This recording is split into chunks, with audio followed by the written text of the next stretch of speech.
Fala pessoal, tudo bem com vocês, gente? Tudo certo? Bom, passando para atualizar informações do Internacional, quarta-feira de jogos pela Copa do Brasil, né? E por isso o Inter está de folga, né? Infelizmente gostaríamos de estar jogando, mas, né, enfim, não vou falar sobre este assunto, tá? Vamos falar um pouco da semana cheia do Mano Menezes para trabalhar, o que aconteceu na reapresentação do Internacional e algumas outras situações importantes para que a gente possa debater as coisas do Internacional, beleza? Aproveita que é dia de Copa do Brasil e aposte na OneXBet, a maior global bookmaker do mundo, parceira do Colar Repórter, que te dá crédito dobrado no teu primeiro cadastro e no teu primeiro depósito.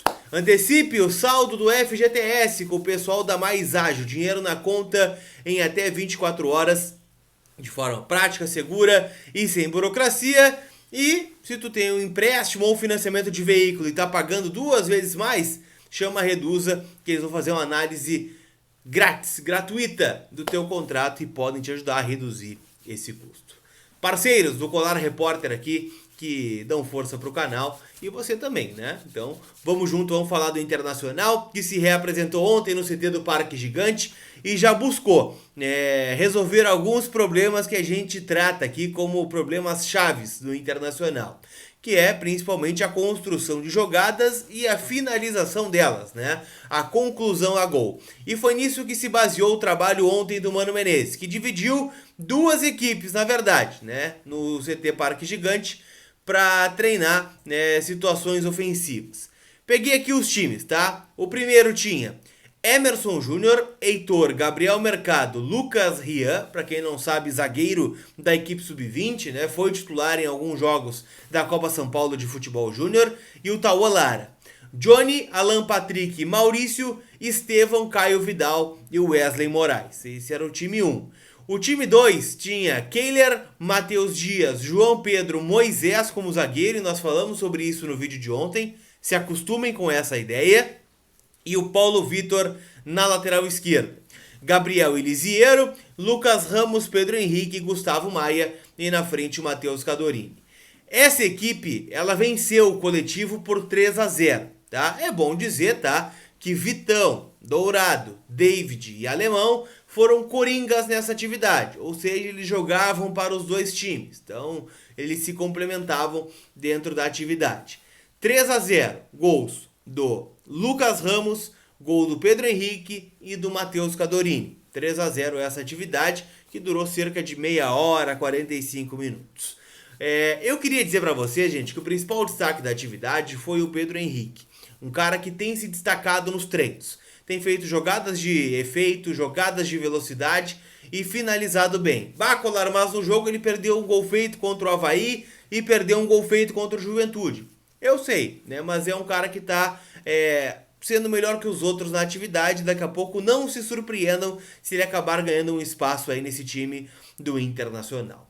Ainda é difícil projetar, né, que o Mano Menezes coloque um 11 ideal, né? Eu falei para vocês aqui durante a semana que ele está tentando colocar uma equipe, né, tentando ver quem são os melhores neste momento, mas ainda não aconteceu. O Inter treina hoje pela manhã, uma boa parte da atividade será com portões fechados e a gente vai poder acompanhar também alguma coisa do que está planejando o técnico colorado. Lembrando, o Inter joga sábado à noite no estádio Beira-Rio contra o Corinthians, que é o líder do Campeonato Brasileiro, e entra em campo hoje contra a Portuguesa do Rio de Janeiro pela Copa do Brasil. Jogo de ida foi 1-1, jogando, né, sob o mando da Portuguesa. Hoje em Itaquera o Corinthians tem a decisão. É claro, né, a gente sabe que o Corinthians é muito superior à Portuguesa e até por isso vai preservar alguns titulares, visando, claro, o jogo contra o Inter no fim de semana e o jogo de terça-feira em Buenos Aires contra o Boca Juniors. Então assim, dá para esperar alguns desfalques do Corinthians contra o Inter? Dá, mas eles também vão priorizar o Campeonato Brasileiro, afinal, como eu disse, são os líderes neste momento, beleza?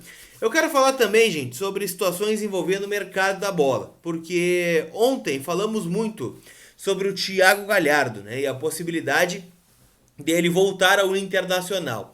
O empresário dele, o Flávio Trivela, né, que inclusive trouxe ele para o Inter, enfim, né, teve a sua parcela também na ida do Galhardo para o Celta de Vigo. Ele se manifestou em entrevista para a Rádio Guaíba. E ele falou que o Galhardo está muito feliz no Celta e que o desejo do Galhardo neste momento seria de permanecer lá, mas até onde se sabe não haverá um interesse do Celta em exercer o direito de compra, né, na casa de €1 milhão, que para o Celta de Vigo não é nada, né? Para o Inter seria um dinheiro até interessante essa venda do Thiago Galhardo. E o Mano Menezes ontem, no sala de redação, ele acabou dando uma letra no Galhardo também, e aí que fica a minha dúvida se ele vai ser utilizado ou não. Porque ele disse que antes de qualquer coisa, né, antes da questão do clube, da questão contratual, se vamos renovar, se não vamos renovar, se vai jogar sem renovar, é preciso ouvir o que o Galhardo quer. Se ele quer voltar para o Inter, se ele está afim de jogar no Colorado, se ele está afim de treinar no Inter, se ele está afim de buscar espaço no Inter, ou se ele quer jogar fora do Brasil, o que ele quer fazer?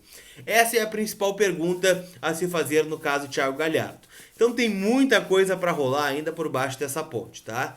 O que é certo é que dificilmente ele vai ficar no Celta, porque o Celta já manifestou que não vai exercer o passe fixado. Mas aí abrem outras possibilidades. Reintegração, novo empréstimo, rescisão, vai jogar fora, vai jogar em outro país.